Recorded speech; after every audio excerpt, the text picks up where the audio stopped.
Well, if you've bought or sold a home recently, you might have noticed that there's a huge demand for homes in the San Antonio market. The boom has lasted a few years now and is expected to continue. Joining us to talk about this more is Judy Dalrymple, a real estate agent with Phyllis Browning. Good morning, Judy. Good morning. So I want to talk about the recent conference that you attended with real estate industry experts, and you gained some insight on what's to come. How was that conference? It was great. Well, the takeaway from that conference is clear sailing ahead. It hasn't been like that every single year, but we in San Antonio are really blessed right now with a great housing market. We had Dr. Mark Dotzer from Texas A&M and Lawrence Young, who is the National Association of Realtor Economists. And the takeaway is that we have a great market, but we do have a shortage in the market right now.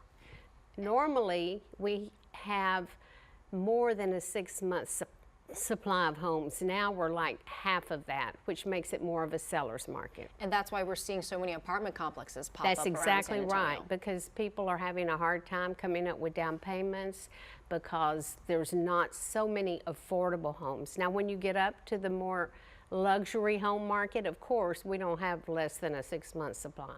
So we've known that the north side is one of the fastest growing areas of the city, but as that area gets more densely populated, I would imagine that homeowners, or at least buyers, would start looking at other areas of the city. So do you anticipate other parts of the city being attractive and attracted to home buyers? Absolutely, we do.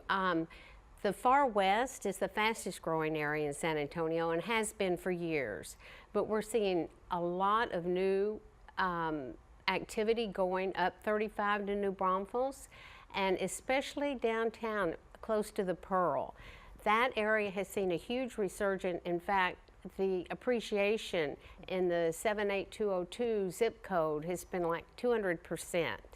Now, we do see a little bit of activity that may help the shortage going on in the south part of San Antonio, especially the new homes going down there, which has part of what's created the shortage is the shortage of building.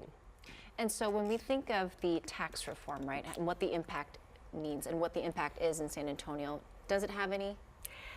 In San Antonio, it's really more of a non-event because about over 90% of the people in San Antonio do not have a mortgage over $750,000, which is the cap for the mortgage interest deduction. Same thing with the taxes, the $10,000 tax. Around less than 90% of the people will be affected by that. We're hoping that the standard deduction will give more money to people to come up with down payments for homes. So that may be a positive. All right, Judy, thank you. We're going to take a quick break, and when we come back, Judy will be here again to discuss some other topics and how the home market is for millennials. We'll be right back.